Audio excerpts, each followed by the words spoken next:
Hello, everyone, and welcome to the CoROM Podcast. This is where academic medicine meets remote, austere, and resource-limited areas. Welcome to the February 2026 CoROM Conversations. My name is Aebhric. With me is Bill Vasios. Bill, you can introduce yourself. Good afternoon where I am. I'm Bill Vasios. I'm a PA and doctoral candidate. And since we'll be talking about nursing interventions, the two token nurses in the audience are encouraged to have a say. So we are walking through the CPGs. I've broken them down into the March, pause, and prolonged field care categories. And you can download my spreadsheet that has all the links to the JTS CPGs. And we are at H, or pause, so the prolonged care. And I threw a hand grenade in the room and wanted us to talk about a CPG that was pretty dense, the nursing CPG. So here it is. And it's several CPGs, all into one. So we'll see what we can do. And Bill and I are going to tag team this a bit, and we're just going to go through this and talk about the main points. So Bill, you'll start with this page and I'll follow on. Okay.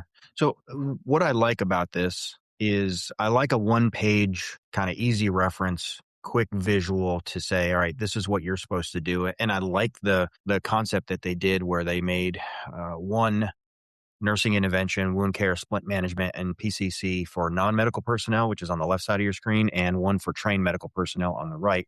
And then as I was reading through this, it has a lot of good information, but I was confused as about the differences. And so I'm in this forum, we're talking about not only how do you ensure that you know how to do this, but the population that are here in this meeting and that would be interested in this topic, how do you train your coworkers? And so when you're looking at these two visual references side by side, I'm really interested in how they break it down. So if you look at the assessment portion of this, for the non-medic on the left side, it's reassess all March pause, which is definitely your trained non-medical personnel should be familiar with that, and they should be familiar with the PCC flow sheet that is in Appendix A.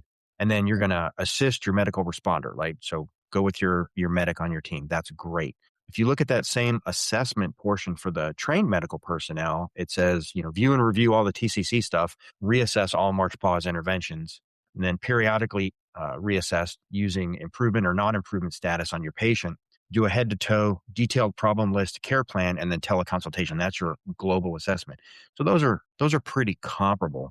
When you get down to the nursing interventions, I think they diverge, and that's the part that I'm interested in the nursing experts that we have in the crowd and anybody else's opinion that looked at this. How did you feel when you read through it? Looking at the nursing interventions on the non-medical side, and I have it bigger. I apologize for how small it is on the screen. Hopefully you can enlarge it to read it. But it seems to go a little more in depth in the nursing interventions for the non-medical personnel, and it uses different fluid calculations than for the medic side. Does that make sense to the nurses in there, or how? Am I missing this as a non-nurse type person?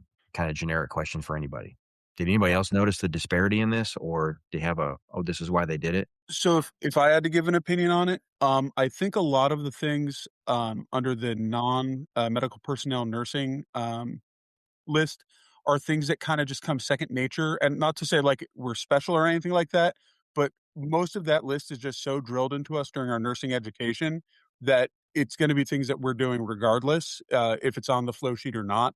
Whereas if you don't really have a nursing specific background, things like oral care or skin care might not seem as prioritized, but over time, you can see the difference in patient outcome. Okay. Well, that makes sense. I'm curious as to, though, when they're given their hydration oral reference list, they're talking 2.1 to 2.6 liters a day, or 100 to 125 cc's per hour.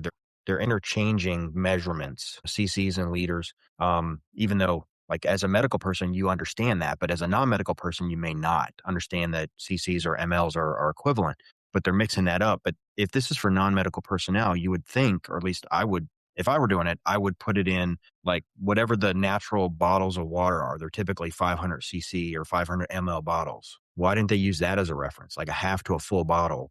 You know what I mean? Like, if it's for non-medical personnel, put it in language that they would go, "Oh, okay, I know what that is." That Yeah, makes sense, I think you make a great point. I actually think that would be way easier for them. you know? But And then again, even the without, reference it's point for the bottle size. And I again, understand that a standard bottle is probably a 500 milliliter bottle. However, not every bottle is the same size. I think cleaning up it should be one or the other. It shouldn't be cc's on one side and milliliters on the other.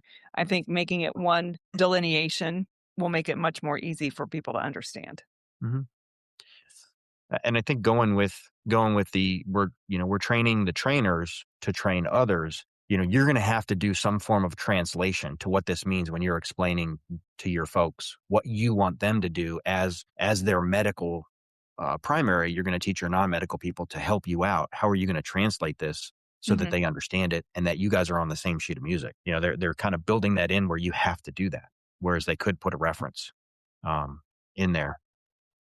And they kind of dig down a little bit deeper in the nursing interventions. The nutrition, obviously by mouth as tolerated, and then repositioning and checking padding. They put a time on there, but that's also on the PCC checklist and it's on the nursing flow sheet, PCC flow sheet, and the nursing checklist. So that's a double reference there. Getting into oral care and skin care and giving references for that. That's good. Deeper into the CPG, it actually gives directions, which is kind of good. My overall impression of this, because they combined things, I think they tried to make everybody happy, and in doing so, they overcomplicated it. That's my observer opinion, that I wasn't part of the thing, but I've watched these things happen before, and that's what I suspect. They mentioned specifically DVT prevention in the nursing interventions for the non-medic, but they don't talk about that in the medic side. So you're using medical terms to non-medical personnel, and you're putting more specific medical information on the non-medical side. So once again, I think too many people had opinions, and it wasn't cleaned up as nice as it could have been at the end. And once again, I hate to be critical of something like this, but as an observer, I'm supposed to use this document to train my folks. And so I have to do extra translations and go, what were they thinking? That makes it harder on me, the end user, to try to use this as a reference for my people. And that kind of increases the disparity or the conversion differences because there's 10 people in this chat, 10, 11. That's going to be at least 10 or 11 or 24 versions of how this gets translated and interpreted and conveyed and taught to our assistants. So, In my opinion, the simpler you make something, the easier it's going to be for everybody to not only teach, but also to learn. Mhm. The more difficult you make it, the more open for interpretation it can be. Because Brian and I will have two different ways to do the exact same thing. The end product may be the same, but the way I do it and the way he does it are going to be two separate ways. Mhm. The end product will be the same. However, if you keep it simple, it will be open to less interpretation. Right. Well, yes, I concur. I think with you're converting what they intend, and then you're also doing another conversion for how you want your assistants to apply it. And so you're adding an extra level of conversion to the equation. Yes. And like I said, I think if you keep it simple, Yeah. the simpler, the better. I think they could have simplified it a little bit more on the non-medical side. I think that's probably where the pleasing everybody came in. Mhm. That's my opinion. I would love to have conversation with somebody that was part of this, or at least trying to corral everybody, all the contributors. I think that would be enlightening, and make this more ripe for an updated version. But it was roughly 7 years between the original printing of this and then the rewrite, from 18 to 2025. So, continuing on with the wound care, you can see the disparity in what they explain to the non-medics on the left and the medics on the right. Clean hands, no package dressings, wash wounds, potable water, better, using the minimum better best paradigm, which is good, but that's abandoned on the right for the medics. Pain management, examine and irrigate the wounds. So they're coming some very basic stuff and then glossing over pain management. So I think there's some confusion there in the translation. I'm saying my intent is not to beat this up, but to better understand it. So hopefully if I verbalize my confusion with it, then maybe somebody can offer hey, this is how I see it. It makes more sense to me, because I'm absolutely willing to learn from especially the nurses that are SMEs in this. Aebhric, that's my general comparison of these two and noticing some disparities. But at least if I'm the target audience for this and I'm going to teach my people how to use this and use this as a translation and a reference tool for them, how do I interpret it and how do I apply it? So anybody that can offer improvements to that would be welcome. It's interesting that we talked about the practical prolonged care for or nursing care, what by Missy Givens, and that textbook did I thought a much better job at laying out the concepts of nursing care for the non-nurses. And this one, I kind of think it lost a bit on both sides. They're trying to do a little bit of non-nursing and throwing in the nursing as well. And as you pointed out, there's some definitely missing contents. Like there's no urine output in the non-nursing side, which we all know that MAP and urine output trending is profoundly important. And I think a non-nurse should know that. Mhm. And then on the nursing sides, they didn't mention that. They did. In fact, I'm looking at oral rehydration, and all it has in the nursing is urine output, which I did as a golden rule. But where is you can absorb 1 liter of ORS every hour orally, and that's a kind of an aggressive rehydration strategy. Yeah, I think ultimately it was just a lot of people giving their 2 cents and the end deciders trying to make everybody happy. That would be my guess. So the 2 nurses in the group, and of course everyone can pitch in if they like, what could be built to make this better? So we have a textbook of practical nursing for non-nurses. We already did a episode on that. And then we have this end, which is the for prolonged field care level of prolonged care. Where's the middle ground? I don't have a good answer for that because my experience in prolonged field care is next to none. So I can't really give a good answer to that. But I feel that it's busy. It's too complicated. It needs to be much more straightforward and much more simple. And if it could be, and I don't want to say dummied down, but it just needs to be more basic, more to the point, less open for interpretation. Just hit the high points and get it done. Brian? So similar thought. And I'm going to be completely honest. I glossed over this when I was first looking over the CPG for my conference prep. Because my audience were just medical care providers. But my only thought is the purpose of this page could just be to illustrate for the reader that there are going to be different pathways for, clinicians versus the lay provider. And just kind of illustrating that everything under column A should be covered by both sides, but then column B might have a little bit more. And to be honest, in improving it, I think that might be the magic bullet. I think that you give one list, but either color code or italicize, like give the list for everyone, and then for your trained clinical personnel, add steps, D, E, F, G past your ABC. That's a good point. The PCC kind of does that, where it gives the chart where here's all providers, here's the advanced providers, here's this next level, here's next level. So it covers that in a side-to-side fashion. Maybe they just tried to go with a different way, because when you look at one thing, the easy suggestion is to offer an alternative to that. And this seems to be an alternative to putting it all in one. So, yeah. Yeah, I was going to mention the PCC as well. Yeah, the PCC from Jamie Reefbergen group, they did a fantastic job on color coding. What does a CLS do? What does a CMC do? What does a CPG do? Why can't we do that for nursing care? I don't know. We got a hand up, Mom. Can you hear me? Yep. Yes. Yeah. Okay. So, I want to add something that in nursing, we have something called NANDA, or the North American diagnosis, which we use a lot in nursing care. Is actually after assessment in every nursing process. We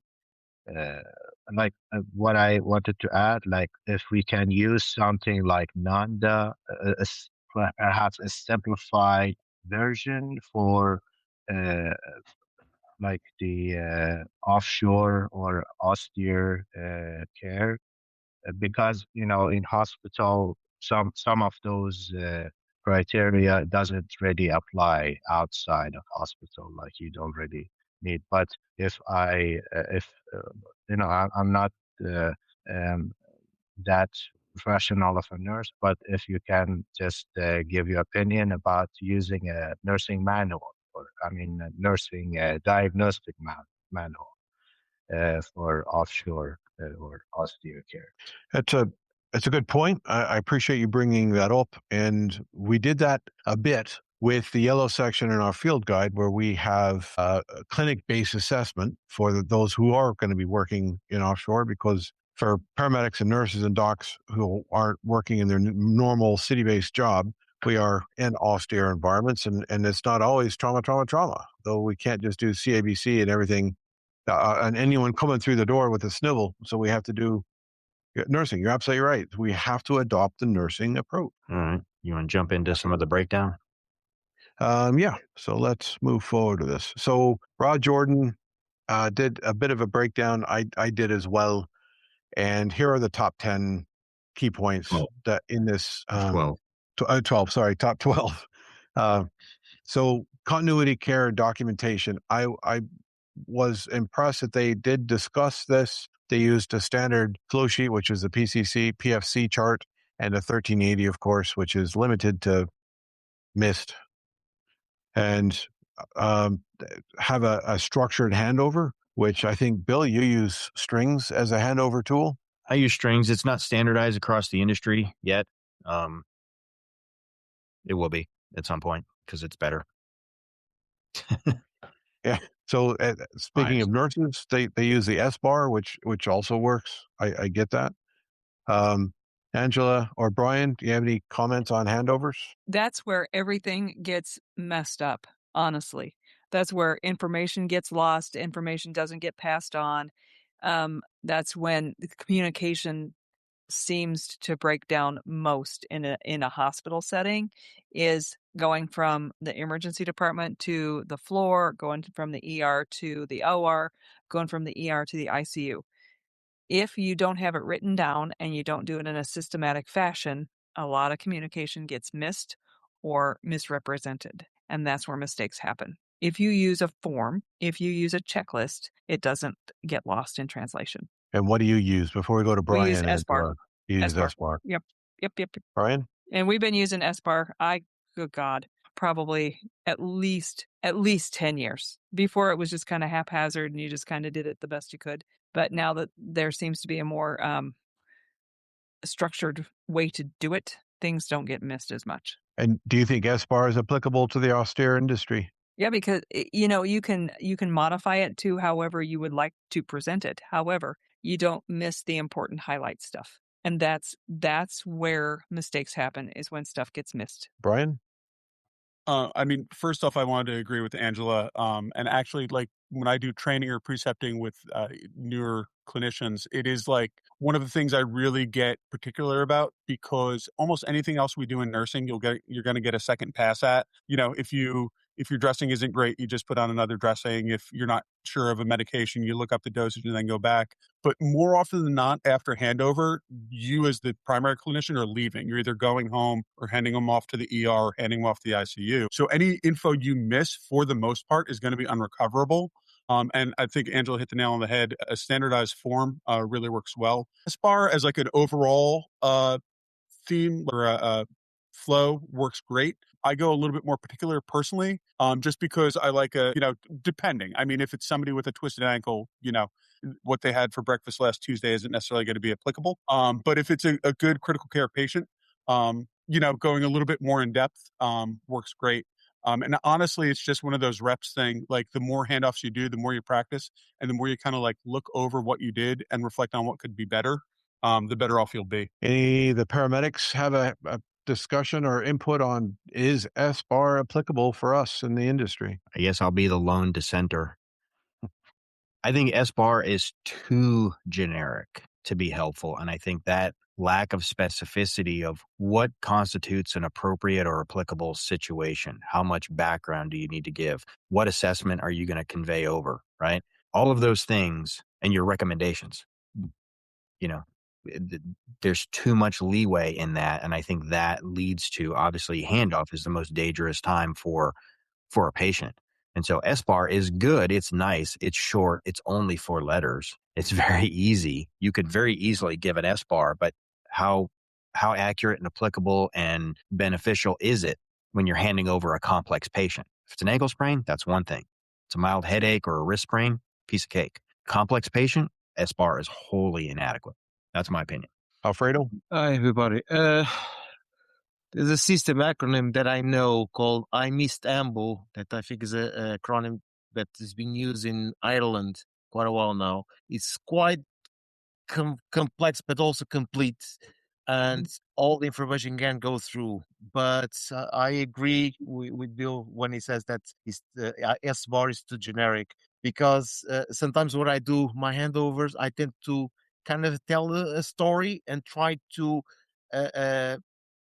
put the pieces of the puzzle when they're supposed to be in order to make sense. If I go very mechanic like a robot and said S bar, it looks like the handover doesn't make sense. At least for me, every time I'm talking and goes through S bar, the information I'm passing, telling that a lady fell off the stairs and hurt her leg, and the glucose is high because she's got diabetes.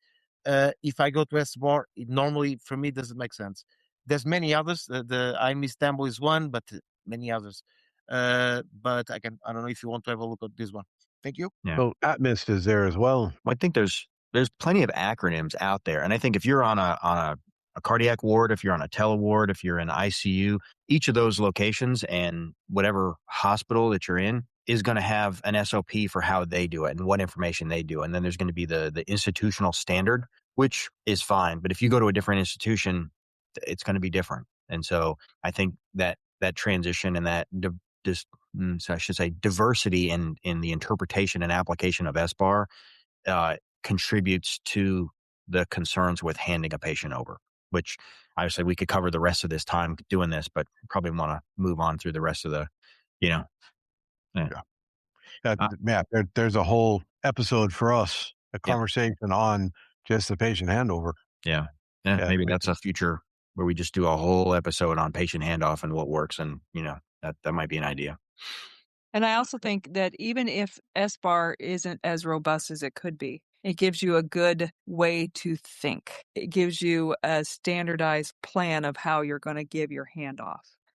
Mm-hmm. So you can elaborate in an SBAR as much as you'd like. But if you don't have that basic foundation of how you're going to do it, then it's just jumbled and it doesn't flow. But if you have a standardized process of how you give report and handoff, regardless of whether it is a twisted ankle or a septic patient that's on 4 pressors, if you have a standard process, you're going to stick to it, and that's going to be your fallback. And so that, for me, makes sense, is if I do it the same for everybody, then I don't miss the important stuff on anyone.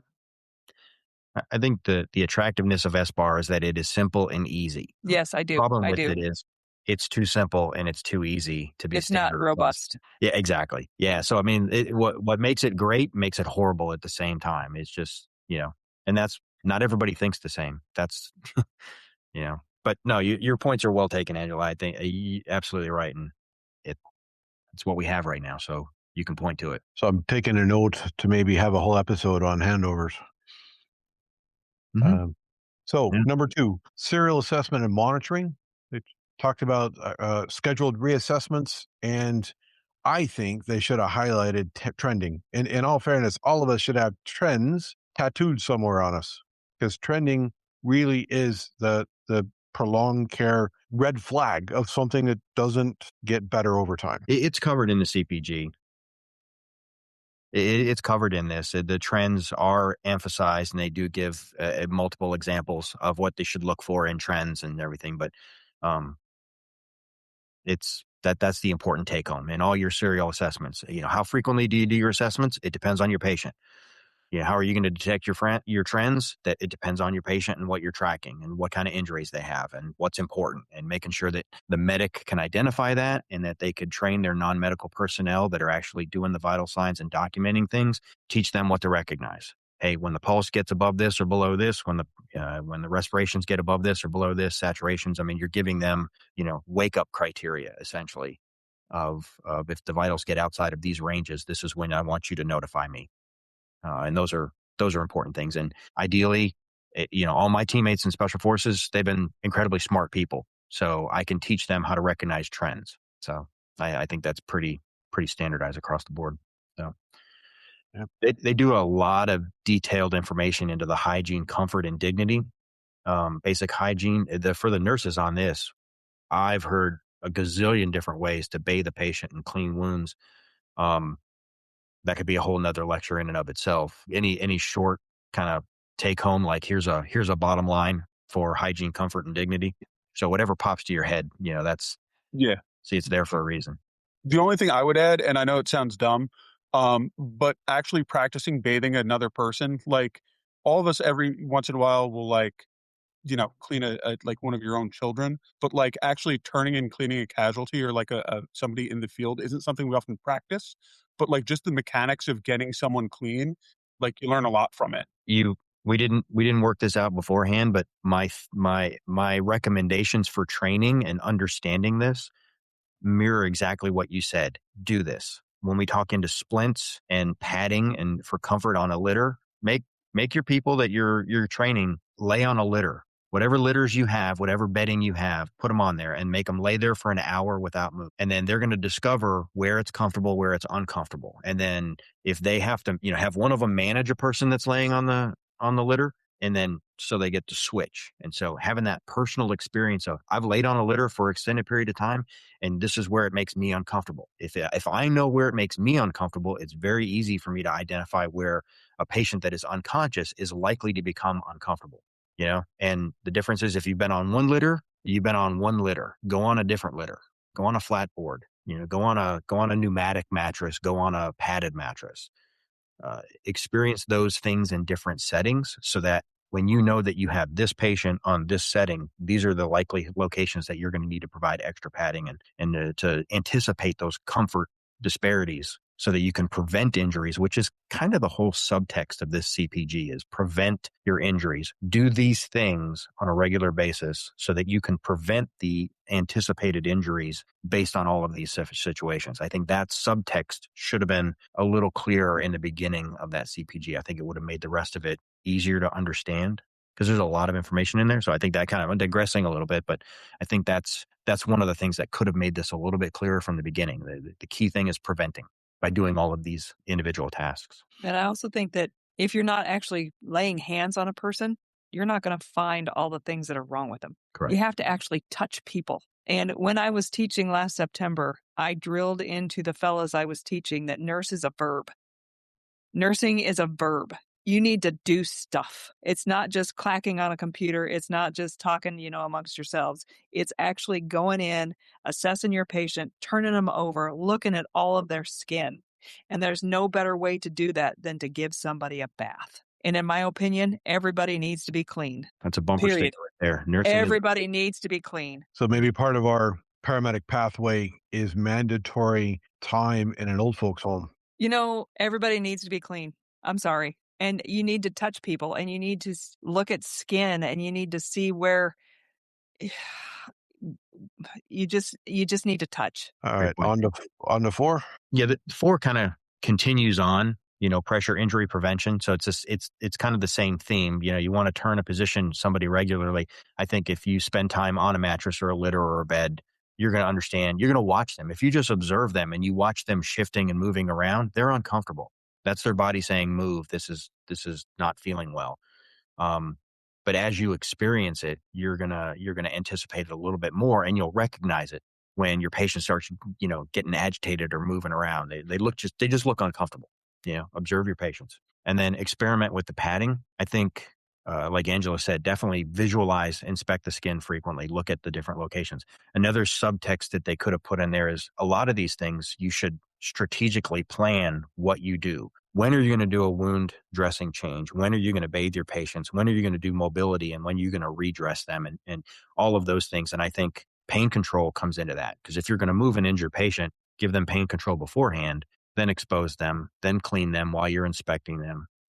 all these, like there's things that you can put together. Do you guys, Angela and Brian, do you guys have, you picked this up through experience, but do you guys teach that in your training, how to sequence, look at all the tasks that you have to do and the timing of them, and how do you combine them so it's more efficient? I think that's just something you learn as you go through your career, that if you're going to get somebody cleaned up, you're going to get them cleaned up, you're going to do their dressing changes, or you're going to navigate turning and cleaning and do an oral care every couple of hours. And that way it's just muscle memory. You just know that you're going to do it every 2 hours. I'm going to go in, I'm going to turn my patient, especially if they're somebody that's intubated, you're going to turn them. You're going to make sure their oral care is done, make sure their head is elevated, make sure their heels and their coccyx and the back of their head is padded, so they're not going to get a pressure ulcer from the work that we're doing to improve their medical condition. The only other thing I would add is, especially early on, or when you're talking about multiple patients, the way I have found that works for me, and only because I'm typically, your scattered brain ER nurse, I write it all down. I make a list of what this patient is going to need, or what my 4 patients are going to need, cluster what I can, and figure out a timeline for myself, and then just follow the list I made. And obviously, you have to have some flexibility and be able to come off script every once in a while. But it helps you from missing things, and it helps you from making silly mistakes, especially early on in providing nursing care, when it's not necessarily something reflexive for you. And the other thing too, I think, is if you are diligent about pain control, I'm going to give you something for pain, and then I'm going to do something that's going to be uncomfortable, like rolling you over or changing your dressing or realigning something that's going to be uncomfortable. I want to medicate you first and then do the uncomfortable thing and then get you more comfortable so that the pain medicine can continue to work and you're in a more comfortable position. Yeah, you're describing, baseline pain control and breakthrough pain. If I know, if I shift your bed, your litter, or your cot without you expecting it, like I bump into it, that's going to destabilize a stabilized fracture that was otherwise controlled with your baseline medicines, but that happened on accident. Well, if I'm intentionally going to mobilize your arm or one leg and the other leg is the injured leg, I know that I'm going to stimulate your pain response just by the connection, because pinky bone's connected to the ear, and so all that stuff is going to cause disruption, and you need to do pre-intervention pain control, anticipating how much that's going to be exacerbated by your movements and actions. What do you guys do for pulmonary hygiene? Obviously, based on the injury, what non-standard equipment do you use, like the spirometer, or do you have them blow up a balloon, or what kind of? An incentive spirometer is great, but that's not always available. Right. But most of the time, you have a pair of gloves. Have them blow into a glove. It's not as fancy, but it does a job. Oh, absolutely. And if you encourage somebody to take a deep breath and hold it for a count of 3, it's the same thing as doing an incentive spirometer. It just doesn't have that plastic gizmo that has a fancy go up and go down thing. But it's doing the exact same thing. Yep. The intent is there. And if you remember to instruct your patient to do it, then it becomes muscle memory for them as well. And they do it without thinking about it. And so if you can get that thought across and get somebody to do it, it may take a, couple hours or whatever, but if you encourage the education and reinforce the education, when you come back in, you'll be like, hey, did you do your deep breathing? Oh, shoot, I forgot. Well, let's do it now. Right. Every time I walk through this door, I want you to blow the glove up. Yep. Yeah. No, it's good. Mobility is good as well. If you can get them up and moving around, that helps move the phlegm and gets the blood flowing. The exertion stimulates the breathing. And, I don't want to say a little bit of pain never hurt anybody, but a little bit of pain encourages people to take a deep breath, because you're like, ooh, man, that hurt. Unless it's a rib fracture. Yeah, then that's not so much fun. Yeah. Now, I'm going on to 6. I'm a big fan of the hydration. If my patient is able to consume fluids orally and eat orally, that's better than me doing it for them. It's the least invasive. You're going to cause the fewest metabolic anomalies by having them just drink normal things and eat normal things, because you're using the system to function as it would normally do it, as long as they can tolerate it. and obviously be aware of the complications and people with guarded airways and, compromised systems. But if they can drink and eat themselves, that's way better than me providing the nutrition parenterally. Does that include putting in oral gastric in so they can have? That's still oral, isn't it? It is, because you're just if somebody has an unsecure airway or unstable airway that you're concerned about, and you can put a tube into the stomach, then you're still using the normal body system to give them metabolic support and nutrition, right? You're just bypassing the complications, which may or may not be the airway. Just confirm placement of the NG-OG tube. Yeah.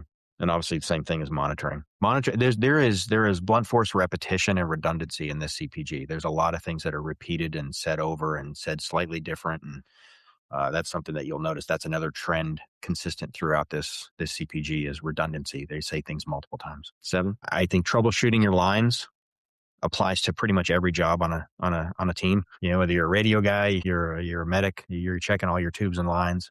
I think along with prevention and padding is making sure where those lines are located. We've run a couple of scenarios where, we had one of the tabs for the EKG monitors slip off and slip onto the mattress and just lay under a patient for an extended period of time. That, it's a simulated patient, so nothing's wrong with them, but that pad just embedded in their skin because it got moved underneath their clothing, and the trainees weren't visualizing the skin. And by the end of the day, when the guy got up for a break, you could see that pad just embedded into their skin, and they never said anything about it. It just happens. The same thing with a line or even a fold in the blanket or a sheet that can cause an indent in the skin, which just begins the breakdown process. Plus, this is the T and Hitman, isn't it? Yeah. I have an audience here in the room. Nice. My guard dog. So wound care over time, this is using Angela's same theory, is you have to see the body. You're going to look at the stuff. You're going to look at it regularly. I haven't read the literature recently about whether you should change the frequency and efficacy of changing dressings on a daily basis, or you let it go for a couple, 3 days. Yeah, I've seen studies both ways. Anybody have something off the top of their head about the benefits or detriments of watching a dressing and changing it daily versus longer? But at the college, we push to do it sooner because we're in austere environments. It's sand and our it's in the jungle, and it's just doing it morning and night until you get to a point where you don't have gunk coming out every 12 hours. At that point, you can adjust it and maybe do every 24 hours. And I think if it's a dressing that's not getting gunky and drippy and gross, I am of a mind that you need to be visualizing that wound at least every 24 hours. But if your dressing stays intact, there's nothing gross and drippy from it. I don't know. I mean, there's a benefit to allowing a scab to form. Yeah. And then just determining what is a good scab and what is a potentially bad scab. And then are you debriding when you take the dressing off? And does that slow the healing process where it prevents the scab from forming? Scabbing in a wound that's been properly cleansed and debrided is kind of like scaffolding on a building that's under repair. I mean, all the work happens underneath that scaffolding. If you don't put the scaffolding up, you can't do that work. And so the wound, I'm oversimplifying this, but the wound care, there's a benefit to having a scab in place and letting it do its work behind the scenes. How do you recognize the infection that's hanging out underneath it? Or, that's why this is so confusing to somebody that doesn't see this on a daily basis, But I think if it's thin enough and you're looking for the seepage through there, and what's the color of the seepage? If it's just serous tissue and you let it form a scab or blood or, some purulent tissue that's, drainage, those are obviously different. Smell is a big factor. So using all of your senses, not just your sight, is something to consider. Yeah. For number 9, splint training, I'm a big fan of putting a splint on. Just, you got an uninjured arm, you're training somebody, have them put a splint on you, put a splint on them, and they got to keep it for 24 hours. Like, you're going to know whether that's a comfortable or uncomfortable splint and what are the side effects. Where, just like laying on a mattress or a litter, you're going to learn where the pressure points are. And, theoretically, you're uninjured. This is training. So even just a little irritation or pressure on an uninjured area is going to cause complications. I think that's a great learning lesson to train yourself to become good at putting splints on and training your people. Fluffy Anybody is good.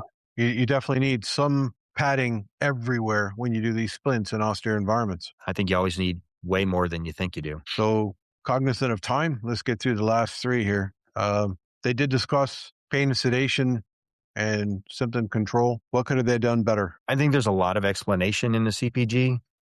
Some of it is consistent, some of it is inconsistent. Pain control is its entire separate. We'd have another separate conversation about pain control and sedation and techniques and management. I think that and this is another section where they tried to please everybody and they put a lot of information into the CPG. Your experience will help you wade through it, but hopefully your experience can help you translate to the non-medical personnel you're training. Did they discuss the RAS? I don't remember seeing the RAS score. Let's see if I can see it. I don't remember off the top of my head. Yeah. Like reading through this, there wasn't anything in the CPG that I was like, oh, I've never heard that before. It's just, how are they interpreting it? And they do list their references. Let's see if I can find RAS. It says no. Yeah. So I hope people see that page in our field guide and use it as a trending tool for making sure that your patient is at a 1 or 0. So infection prevention, you have 6 hours post-injury before infection shows up. So this is something in austere environments that we definitely need to be fastidious on. Going back to Angela's and Brian's point, you need to see the skin, right? Because infection from pressure point, ischemia starts at 30 minutes if you don't pad your casualty, and that will get septic and infectious of your wound if you're not moving that. And checklist number 12. So there are plenty of studies showing that checklists are medically and ethically required, and they do the job, don't they? There's a reason why NASA uses a checklist. Yep, There's pilots. a reason. There's a reason why pilots use a checklist. There's no reason why we in the medical field should not be using checklists for lots of things that we do, including intubating somebody. We should be using a checklist. Are we ready to do it? Do we have all the stuff we need?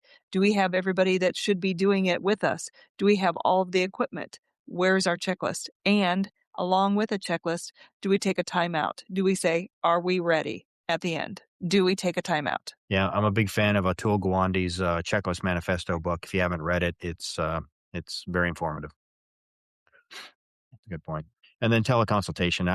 I will have a short hair to call somebody and ask. General, what do they call it? I'm good at doing a lot of things, but I'm not a master at any one of them. I will reach out for references quickly. Speaking of checklists, this is in our field guides. Basically, what we did is grabbed all the critical care nursing tasks and the PCC tasks and put them into a checklist, a knuckle dragger checklist. Take-home message. You have 30 minutes before pressure injury becomes ischemic. Make sure you keep them warm, keep them hydrated. Watch the wounds morning and night, wet to dry dressing if need be. We talked about tubes, lines dislodgement. That's the T in Hittman. And we talked about the pulmonary toilet and getting your alveoli recruitment and moving phlegm. And it's all about repetition. Any questions? This has been a presentation from the College of Remote and Offshore Medicine. If you would like to earn CPD credits for this podcast, you can join the Council of Members. Being a member of the college gives you free CPD credit, free access to our virtual field guide, and discounts on our e-learning courses. You can join the team on our college website at corom.edu.mt.